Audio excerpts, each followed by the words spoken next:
Hello everyone, আসসালামু আলাইকুম। কেমন আছেন সবাই? আশা করি সবাই খুব খুব খুব ভালো আছেন। আমিও আলহামদুলিল্লাহ অনেক ভালো আছি। আজকে আমি একসাথে 4টি কেক কীভাবে ডেলিভারি দিয়েছি সেটার ভিডিওই আমি আপনাদেরকে শেয়ার করব। তবে আমি ফুল ফুটেজগুলো নিতে পারিনি, কারণ কারেন্ট এত বেশি বিরক্ত করেছিল যে খুবই ঝামেলা হয়ে গিয়েছিল আমার কেকগুলো তৈরি করার জন্য। তারপরও আলহামদুলিল্লাহ আমি 4টি কেকই খুবই সুন্দরভাবে ডেলিভারি দিয়েছি এবং রিভিউটা বেশ ভালো পেয়েছি। তো এভাবেই আমি অল্প কিছু কিছু ফুটেজ আপনাদেরকে দেখাবো। সব ফুটেজগুলো আমি ক্যামেরাবন্দি করতে পারিনি, সেজন্য আন্তরিকভাবে দুঃখিত। কারণ কারেন্ট অনেক বেশি আমাকে বিরক্ত করেছিল, যেটা বলে বোঝানো যাবে না। যে কেক তৈরির সময় যদি কারেন্ট চলে যায় বা কেকটি ওভেনে বসানো থাকে, সেই ক্ষেত্রে যদি কারেন্ট চলে যায় তখন খুবই একটা ঝামেলায় পড়তে হয়। তবে আমি এক্ষেত্রে আপনাদেরকে একটি টিপস দিয়ে দিচ্ছি, যখনই দেখবেন কেকটি মাঝামাঝি পর্যায়ে এসে কারেন্ট চলে গেছে, ওভেনটি বন্ধ হয়ে গেছে, তখন কি করবেন? সে পর্যায়ে আপনি চুলায় হাঁড়িতে অল্প কিছু পানি দিয়ে সেটার উপরে স্ট্যান্ড দিয়ে আপনি কেকের যে মোল্ড সেটাকে বসিয়ে দিয়ে ঢাকনা দিয়ে রেখে দিবেন, যতক্ষণ না পর্যন্ত আপনার কেকটি সম্পূর্ণভাবে হয়ে আসে। এরকমভাবে কেকটি আপনি তৈরি করে নেবেন, দেখবেন আর খুব একটা ঝামেলা আপনার হবে না। আর না হলে যদি আপনি এভাবেই ওভেনের মাঝখানে রেখে দেন পরবর্তী কারেন্ট না আসা পর্যন্ত, তাহলে দেখবেন যে আপনার কেকটি খারাপ হওয়ার সম্ভাবনা আছে। দেখেছেন আমার যে ফাইনাল লুকটি এসেছিল, সেইটি কেকটি ছিল সিগারেট কেক। এর আগে আমি কখনোই এমন কেক ডেলিভারি দেইনি, এটাই ছিল আমার ফার্স্ট অভিজ্ঞতা সিগারেট কেক বানানোর। তো এ পর্যায়ে আমি দেখাচ্ছি অন্য আরেকটি কেক। এটি হচ্ছে চকলেট কেক। আমার সবগুলো কেকই ছিল চকলেট কেক। আপনারা হয়তো ভাবতে পারেন যে আপনি যখনই কেকের ভিডিও দিচ্ছেন তখনই আমি সব চকলেট কেকের ভিডিওই দিচ্ছি। আসলে আমার কিছুই করার নেই, এখানে আমি সব সময় চকলেট কেকের অর্ডারটাই বেশি পাই। কি করব বলুন, চকলেট কেকই মানুষ অনেক বেশি পছন্দ করে, তাই সবসময় আমি বেশিরভাগ সময় আমি চকলেট কেকের অর্ডার পাই। আর তাই আমি ওই কেকগুলোর ভিডিওই আপনাদের সঙ্গে শেয়ার করবই। তো দেখুন, আজকে আসলে কেক সম্পর্কে তেমন কিছুই বলার নেই, কারণ হচ্ছে আমি ফুল ফুটেজ যেহেতু নেইনি, তাই শুধু আপনারা দেখুন আমি কিভাবে এটাকে কোডিং করছি, কিভাবে আমি কেকগুলো রেডি করছি একের পর এক। 4টি কেক আমি কিভাবে রেডি করে আমি ডেলিভারি দিয়েছি।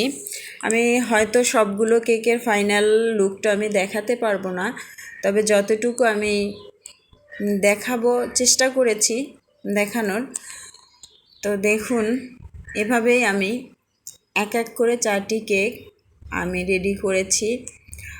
আরেকটি কথা, আপনারা যারা গৃহিণী, যারা হাউসওয়াইফ, যারা এখনও ভাবছেন যে কিছু করবেন, মনে মনে ভাবছেন যে কিছু একটা করা দরকার, সংসারে হচ্ছে একটু উন্নতি বাড়ানো দরকার, বা বসে আছেন কোনো কাজ নেই, সেক্ষেত্রে আপনাদের জন্য একটাই পরামর্শ দিব আমি, যে বসে থাকবেন না কখনোই, কিছু না কিছু করার চেষ্টা করবেন। আর কোনো কাজ করব এভাবে বলে শুধু চিন্তাই করতে থাকবেন না, করে ফেলবেন। কারণ করব মানেই হচ্ছে এখনই শুরু করব, এখন থেকেই স্টার্ট করব আমি কি করব। দেখবেন কখনো না কখনো সাকসেস আপনিও হয়ে যাবেন। তার কারণ হচ্ছে কোনো কিছুর জন্যই কোনো কিছু থেমে থাকে না, সময় কারোর জন্যই বসে থাকে না। সেজন্য আপনারা কখনোই করব এভাবে না ভেবে এখনই করে ফেলবেন। করব মানে করবই, এবং সেটা এখনই করব, এটা ভেবেই শুরু করে দেন। দেখবেন ইনশাল্লাহ আপনিও একদিন আপনার সফলতা অর্জন করতে পারবেন।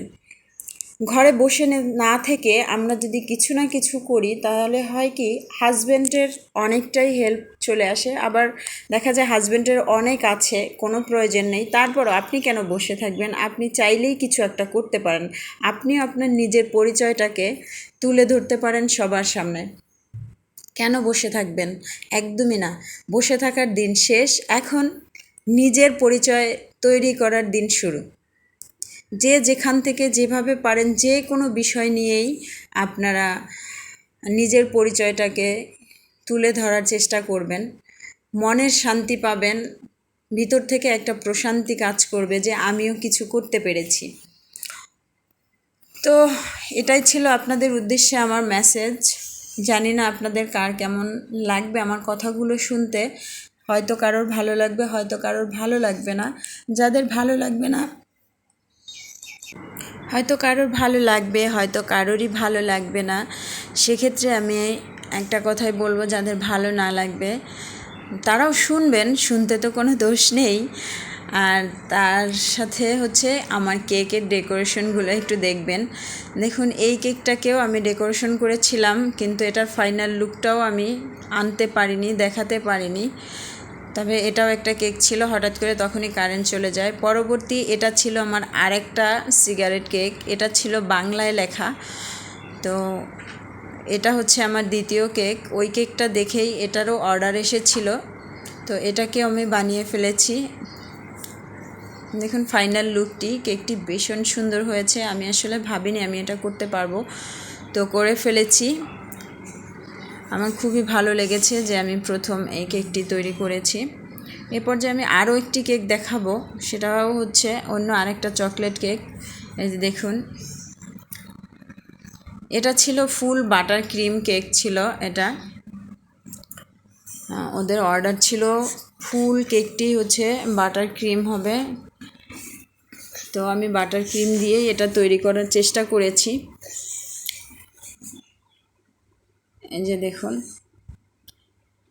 এভাবেই আমি সবগুলো ধীরে ধীরে এভাবে ডেকোরেশন করে নিয়েছি। আসলে কেকের ফিনিশিংটা হচ্ছে সম্পূর্ণ আপনার নিজের উপর। যত বেশি ঠান্ডা মাথায় আপনি ধীরে ধীরে এটাকে কাজ করবেন, তত সুন্দর ফিনিশিং চলে আসবে। এই যে দেখুন, ফাইনাল ফিনিশিংয়ে চলে এসেছে আমার কেকটি। তো দেখতে থাকুন। আর কি, এ পর্যায়ে আপনাদেরকে 2 কলি গান গেয়ে শোনাচ্ছি আমি। আমি কি তোমায় খুব বিরক্ত করছি, বলে দিতে পারো তাই আমায়। হয়তো আমার কোনো প্রয়োজন নেই, কেন লেগে থাকি একটা কোণায়। আমি কি তোমায় খুব বিরক্ত করছি, বলে দিতে পারো তাই আমায়। হয়তো আমার কোনো প্রয়োজন নেই, কেন লেগে থাকি একটা কোণায়। তুমি বলে দিতে পারো তাই আমায়, চিঠি লিখব না এই ঠিকানায়। আমারও তো মন ভাঙে, চোখে জল আসে, আর অভিমান আমারও তো হয়, অভিমান আমারও তো হয়। যদি ওই মুঠো ভরা শিউলি ফুল, যদি ওই খুলে রাখা কানের